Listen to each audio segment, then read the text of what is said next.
TV5 8 news కి స్వాగతం. ముందుగా ముఖ్యాంశాలు చూద్దాం. నమస్కారం. టీవీ5 8 న్యూస్ కి స్వాగతం. ముందుగా ముఖ్యాంశాలు చూద్దాం.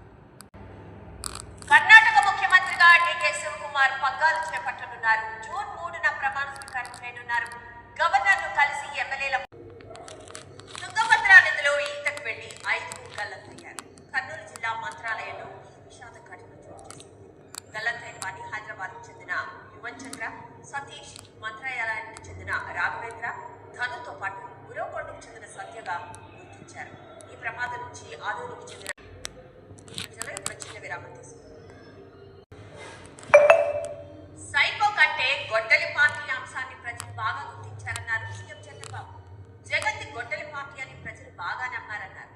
గొడ్డలి పార్టీ అని ప్రజల్లోకి వెళ్లే కొద్దీ జగన్ లో ఫ్రస్ట్రేషన్ పెరుగుతోందన్నారు. టీడీపీ కేంద్ర పల్నాడు జిల్లా ఎడ్లపాడులో డిప్యూటీ సీఎం పవన్ కళ్యాణ్ పర్యటించారు. పర్యటనలో భాగంగా చెత్త నుంచి విద్యుత్తును తయారు చేసే Jindal waste to energy plant mega DSC నిర్వహణలో వైసీపీ ఆరోపణలకు స్ట్రాంగ్ కౌంటర్ ఇచ్చింది విద్యాశాఖ.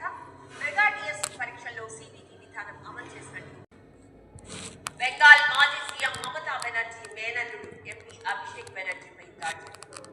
సౌత్ 24 పరగణాల జిల్లా సోనాపూర్లో ఎన్నికల హింస. రాజస్థాన్లో ఇసుక తుఫాన్ బీభత్సం సృష్టిస్తోంది. బికనీర్తో పాటు చురు జిల్లాపై ఇసుక తుఫాన్ తీవ్ర ప్రభావం చూపింది. వీధులను ఇసుక పూర్తిగా కమ్మేసింది. అక్రమ వలసలపై అమెరికా ప్రభుత్వం ఉక్కుపాదం మోపుతోంది. అక్రమంగా వలస వచ్చిన వారిని తరిమి కొట్టడంలో వెనక్కి తగ్గేదే లేదని అధ్యక్షుడు ట్రంప్ స్పష్టం చేశారు. తాజాగా అక్రమ వలసల సమస్యపై తనదైన శైలిలో ఇవి ఈ బులెటిన్ విశేషాలు. మరో బులెటిన్లో మళ్ళీ కలుద్దాం. అప్డేట్స్ కొనసాగుతూనే